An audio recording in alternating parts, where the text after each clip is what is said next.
Do you have that one friend filled with that random and seemingly unending amount of useless knowledge? Well, I am that friend, and if I don't know the answer to something, I'll certainly be looking it up. I love to learn, research, and share my findings. So I thought, why not share it all with a bunch of strangers on the internet?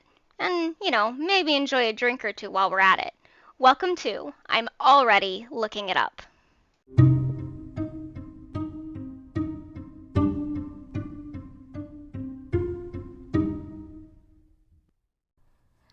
Hello, and welcome to another episode of I'm Already Looking It Up, the podcast where I, a very curious person who likes to learn random things, talk about a topic that I just think is interesting, or wanted to research or wanted to know more about, and you guys just listen.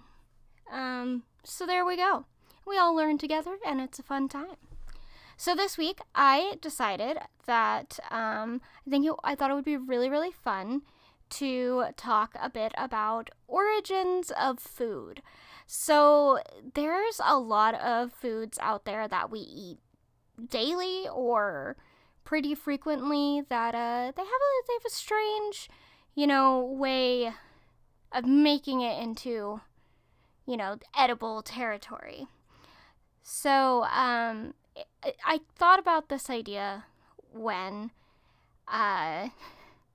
you always think about that joke of, like, what person saw a cow and decided to try and milk it and drink what came out of it.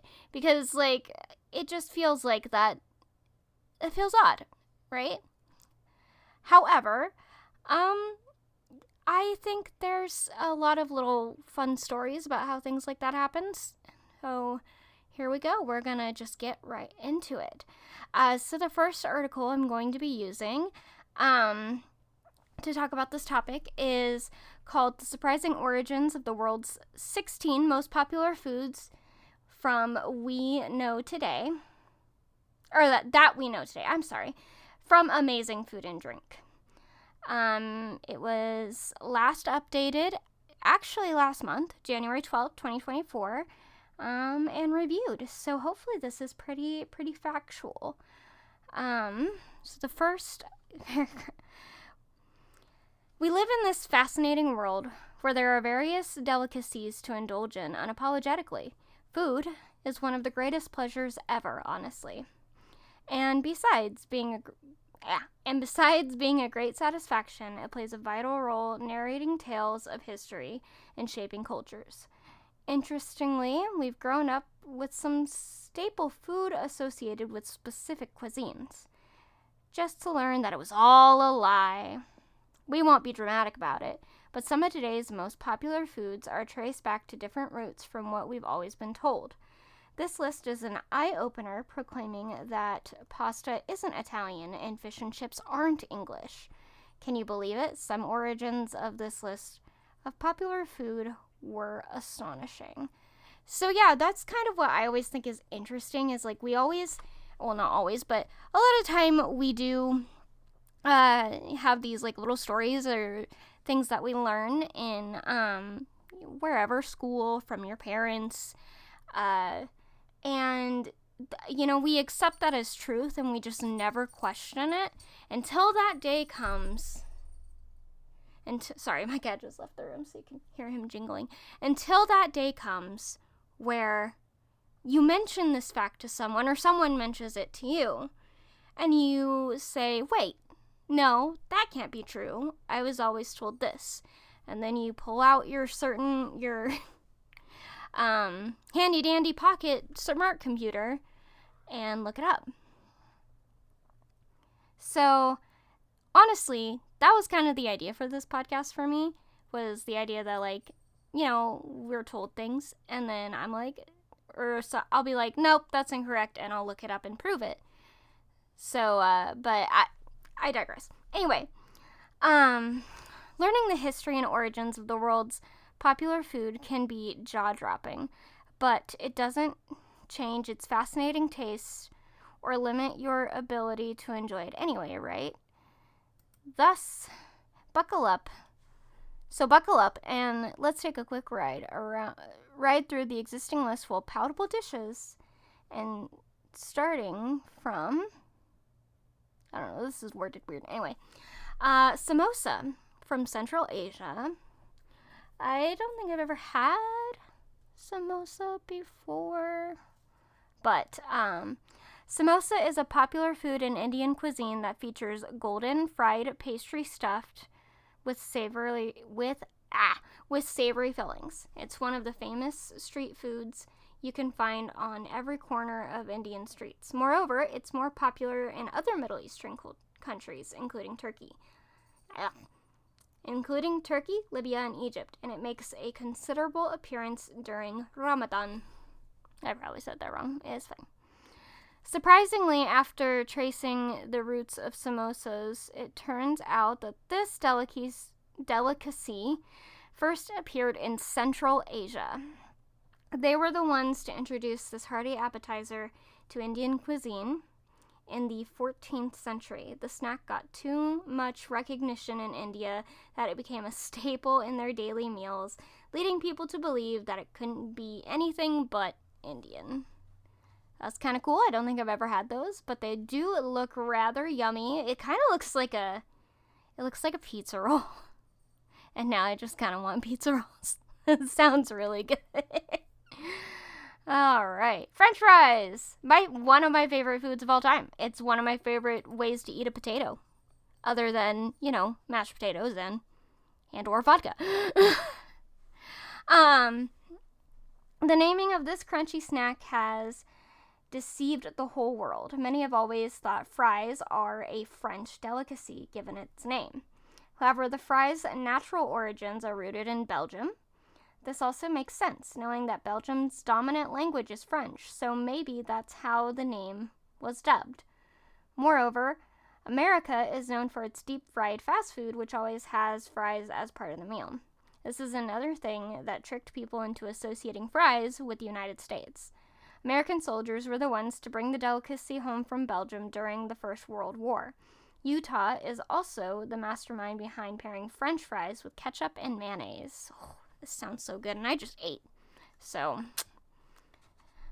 But that does sound good. I love some French fries. All right, next one is we're going to talk about hamburgers from Germany.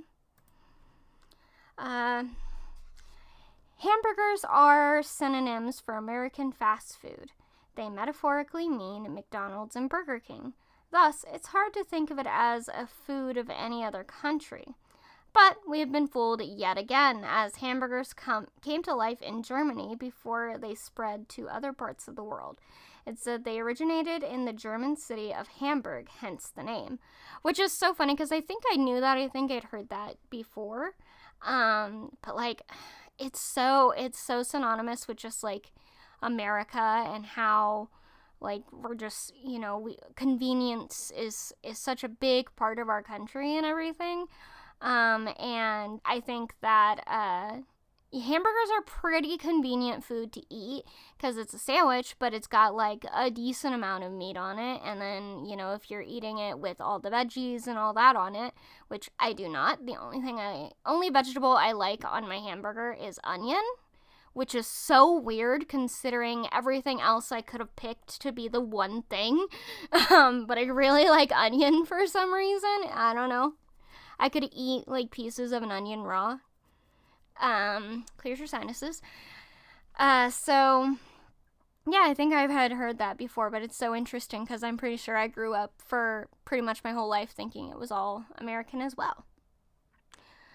While this theory does make a lot of sense, some still dispute that hamburgers are pure American foods. According to history, America learned about these juice patties in the 19th century when German immigrants brought them along. Honestly, no matter where this delicacy comes from, it's still enjoyed everywhere, along with its burger variations, and we're grateful for them. Got some bacon, some cheese, some onions, ketchup and mayo. What a great hamburger. Maybe an egg if you're having breakfast. All right, so our next one is cheesecake, which is one of my favorite desserts. And has originated from Greece, according to the title. So, New York City always takes pride in being home of the famous cheesecake, one of the world's best inventions ever. Cheesecake is deemed one of the most popular foods in New York City, then spread worldwide. However, Greece happens to be the first home of its sweet intricacy, which can be pretty odd. Excuse me. Greek cuisine has some unique characteristics that makes you think of cheesecake as a peculiar dish to them. There are more of lots of greens and stuffed vegetables kind of people. That was an odd way to put that sentence, but it's okay. The ancient Greeks were the first to create an early version of the cheesecake, slightly different from the version we know today. See, these listicles they're really, really fun, but they don't really get into the whole, again, the meat and potatoes of the whole thing. Like, sure, that it's cool that we know that cheesecake came from Greece, basically, but how, where, why was it different? Why do people know the New York version better, So, I don't know, maybe we'll see. I might do some extra research on this topic. Alright, so our next one is coffee. I love coffee, and I think I want to do a whole episode talking about coffee, because I think it would be fun to talk about, like, the different types and where they came from and all that, but maybe, that'd be fun. Coffee is an aromatic beverage that is widely enjoyed around the world. It's one of the most popular foods that today's world excessively consumes. I have coffee in my hands right now. The trending coffee beverages nowadays can be safely accredited to Italy. However, the very first people to ever cultivate these heavenly beans are the Ethiopians, which I think I had heard that. I think I knew that.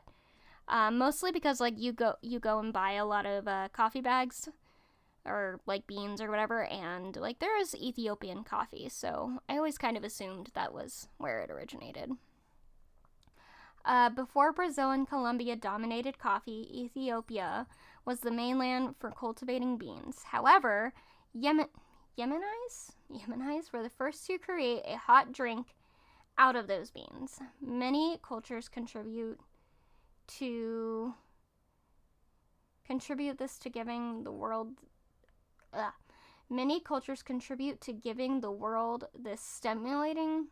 this brain stimulating drink. Yet Ethiopia remains the original home to bring these beans to light. I love coffee, like I said. I typically drink black coffee with nothing in it, because for so long I had been a person who, like, I would have coffee with so much milk and sugar, and it just upset my stomach, and it was not a good time for anyone, and there was a lot of gurgling going on, and yeah. So I stopped for a little bit, especially drinking, like, Starbucks and stuff, even though I still love Starbucks, but, And, the only coffee I drink now that I put any, like, cream or anything in is usually cold brew or, iced coffee, because I can't drink cold coffee unless it's sweet, because otherwise it's just bitter and cold, and that's not that great unless it's alcoholic, and I'm gonna benefit from that. But otherwise, if it's hot, I just want nice black coffee. And there's only one exclusion from this, only one type of coffee I will always put a little creamer in, and that is IHOP's coffee. Because, you take two of those, you get your little cup. I want an IHOP cup so bad. You get your little cup, and you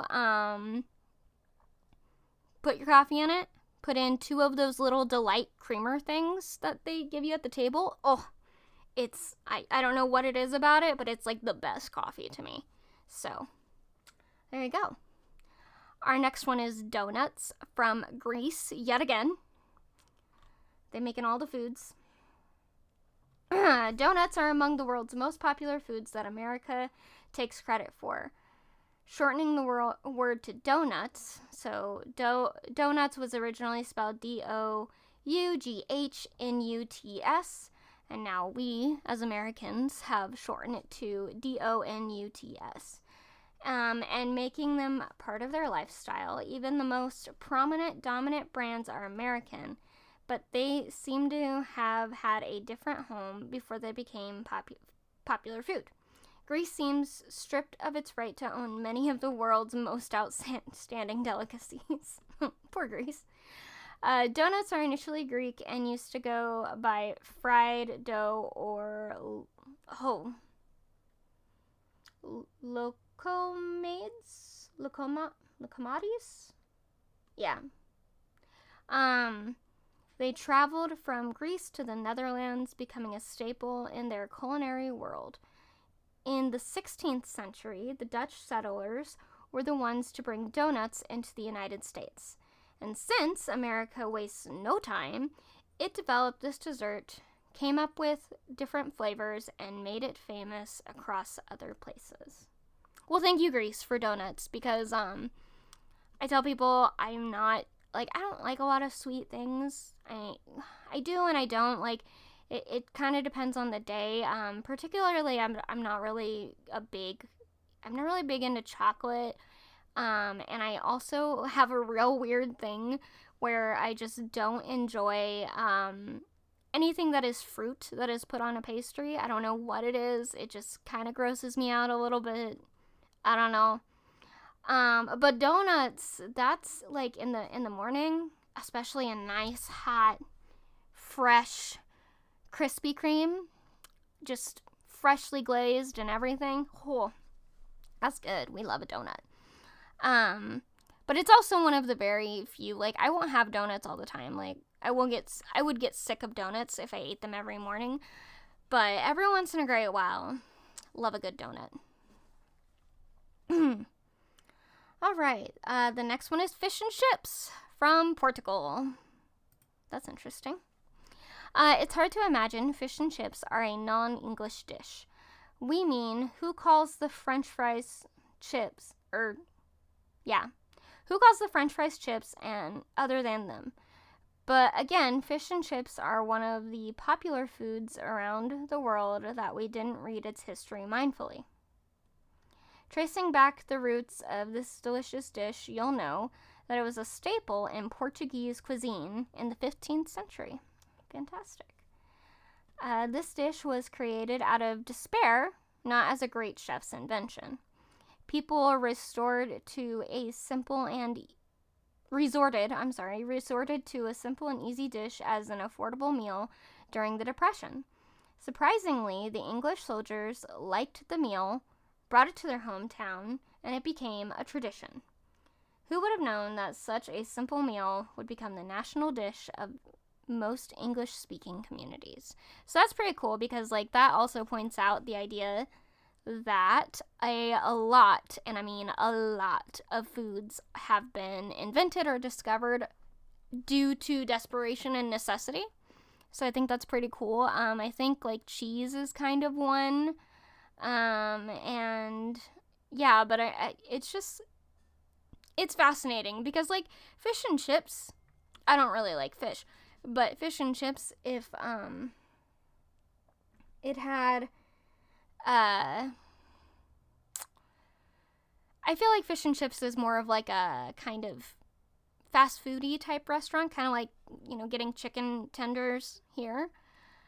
But I could be wrong. I don't know. But it is cheap and easy to make. So, but it's also something that was born out of desperation. So that's pretty fascinating. All right. The Scotch egg from India. Scotch eggs. Oh, what? I have never heard of this before, and it looks so good. What is this? Okay, Scotch eggs have consistently earned the reputation of being English, which makes sense as they're popular in England.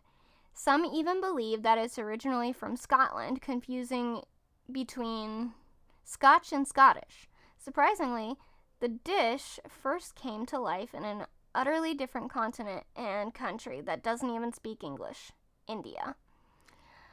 Legends have it that India was the first to invent this dish, taking inspiration from their Nagisi kofta. I hope I said that right. The latter is a dish of minced beef covering eggs seasoned with a generous splash of curry. One theory claims that English soldiers returned home with the recipe in the 19th century, making one of the most popular foods in Yorkshire. Okay, so that's dope. Like, that actually looks so good. I don't know. I'm gonna write that down. Scotch eggs as a recipe I kind of want to try, because that looks delicious. I love me a good egg, like a boiled egg, or a hard-boiled egg. Heck yeah, that sounds so good. Yeah, I'm writing this down.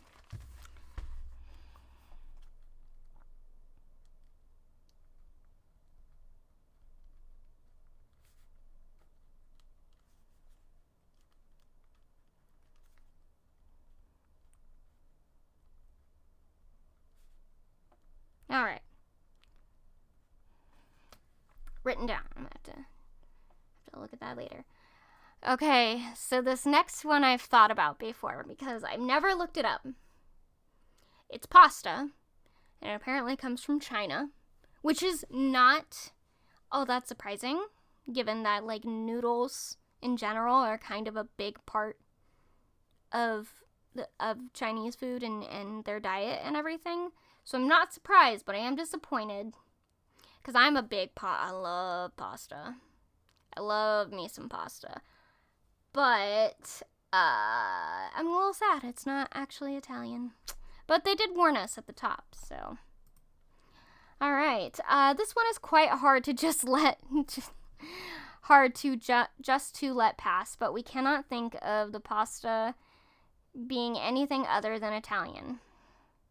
However, there are different beliefs regarding that matter, yet the majority seem to agree about it being originally Chinese.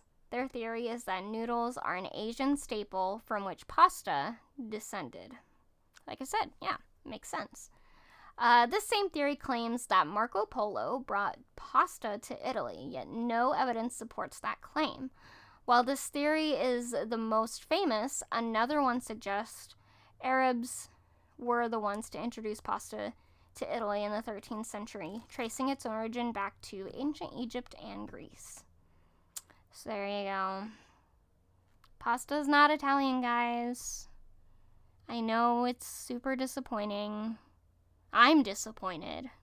So, yeah. But anyway, moving on. Still gonna eat pasta. Still gonna make a dumb, really bad Italian accent when I eat it. So, it's fine. So, chicken tikka masala, which I've never had, but I've heard the name before, apparently originated in Scotland. Chicken tikka masala has always been believed to belong to South Asia, relating to its India, Pakistan, Afghanistan, and Bangladesh. Relating it to those places. Even when you look at the dish's name, it'll make sense to you. Well, chicken tikka was first born in Scotland, a country you wouldn't think has any ties with this plate. Here's the secret. This dish may have been born in Scotland, but the chef who invented it was from Bangladesh. Ah, that makes sense. The story goes as follows. A Bengali chef who lived in Glasgow in the 70s created the creamy tomato sauce and added it to chicken tikka, attempting to please a customer. The dish gained colossal recognition, traveling across Europe and becoming the most popular food in the UK. All right. Well, I've never had chicken tikka masala, but it looks also, with the picture on here, it looks delicious. And I definitely could see, like, taking some, pita bread or some flatbread and dipping it in there, and oh, that looks good. All right. I'm gonna write that one down too, because never tried it.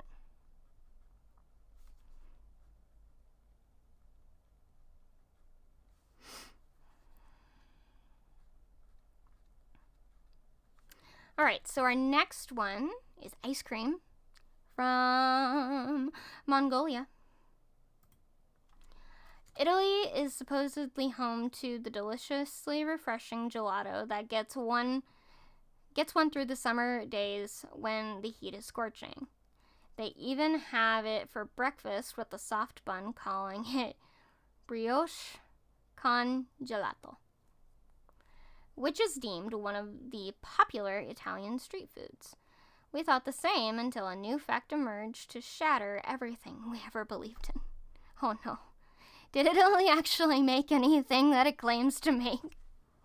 Though, I think that's kind of cool as well, because it does kind of make sense, given that Italy is often very much credited with the beginning of the Renaissance, and how at the time there was a lot of trade going through there and everything. So it's interesting to think about the idea that there were just all these random foods coming back, and then that Italy sort of, I don't know, I don't want to say made them famous, but, just brought into the culture. So, ice cream is said to be originally Mongolian, yet another party claim that it's Chinese.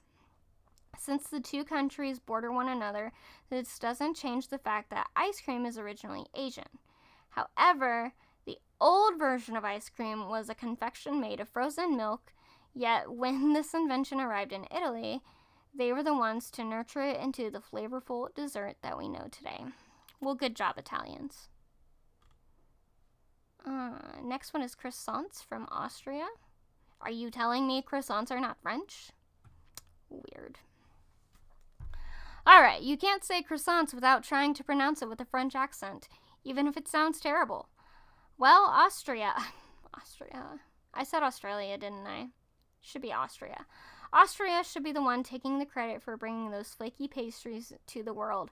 And that's really a startling fact to know. Croissants became known as Kipferl, a dough with a crescent-shaped and crispy texture. Kipferl was originally a sweet delicacy that tasted vanilla and was enjoyed during Christmas. That was long before France barged in and added its own spin, making croissants an art that France takes pride in. Croissants became France's innovation after they were made with puff pastry, becoming more buttery and turning into a savory delicacy. It's safe to say that the French croissant is a grandchild on the Austrian Kipferl. Okay, so again, French didn't really invent it per se, but they took something and, brought it over to their own type of way of making it that makes it more popular. So, again, pretty interesting, pretty different. Alright, the next one's hot dogs from Germany. Hot dog sandwiches. Oh no, you're starting an argument there. Hot dogs are not a sandwich. Hot dog sandwiches with a dash of zigzagged mustard, shredded mozzarella, and lots of ketchup are popular American street foods, right? Wrong. Hot dogs are originally German, coming to life in Frankfurt, which I actually knew, where people used to call it That's not okay. You can't say that. Dachshund sausage. They go way back to the 15th century. Hot dogs traveled all the way from Germany to the United States by immigrants back in the 17th century. It soon became widespread across the different states. becoming a staple in New York City. Many street trucks started selling these delicious savor in slit open buns, adding this delicious in slit open buns, but adding flavoring, condiments, and cheese, which captivated people's attention in no time and became one of the most iconic sandwiches worldwide. It's not.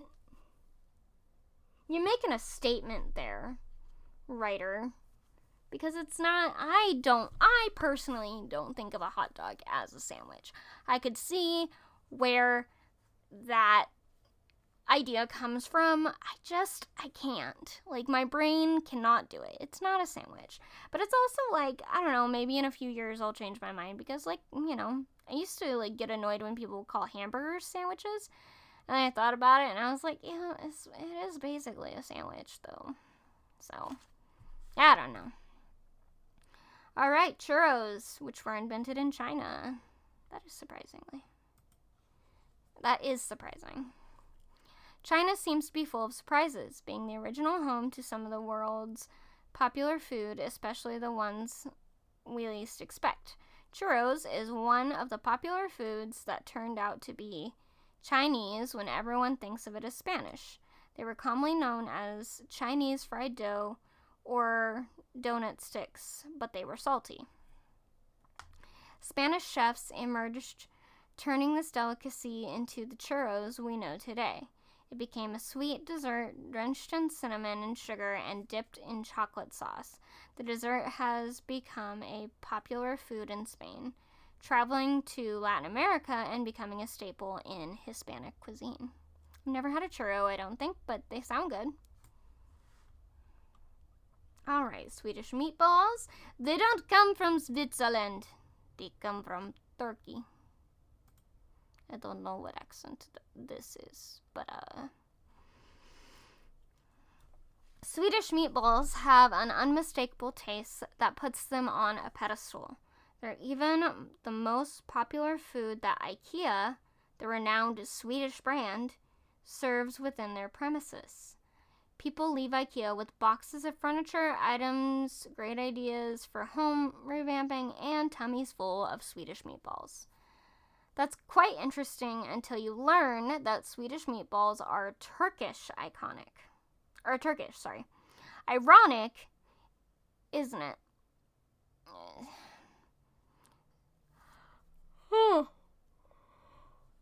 sorry. This statement went viral in April 2018 on Twitter when Sweden's official account stated that the delicacy arrived on their lands in the 18th century by King Charles VII. However, today's Swedish meatballs are based on pork, which isn't considered halal meat in Turkey. Thus, we can solely say that pork addition was purely a Swedish invention. Wonderful. Fajitas, coming out of Texas. Why is my mouse not wanting to go to the screen? There we go. Interestingly, the United States seems to take credit for many popular food recipes around the world and leave the ones that are indeed theirs. Okay. We're here referring to the fajita, commonly known as a popular food among Mexicans. Fajitas are originally American, coming into life in Rio Grande Valley in the late 30s. In early 40s, Mexican ranch workers and vaqueros, Spanish for cowboys, took this recipe home, where it became a daily staple years later. Texas and Mexico joined forces and created their very own Tex-Mex cuisine, and that's when the fajita's origins started becoming blurry. You may have been familiar with the origin. Oh, sorry, I read that wrong. I was right. You may have been familiar with the origins of some of the most popular foods on this list, but you can't deny that some of them caught you by surprise. It's nice to learn about the hometown of our favorite meals, yet it won't stop us from enjoying them no matter how surprised we get. Well, hey, that's pretty interesting. Kind of more interesting than I thought it would be. I find there's some things on there that are just great, but I just can't eat them because too much dessert. And yeah. What are you doing? So yeah, I don't know. I was actually going to do another little segment about the 50 weirdest foods.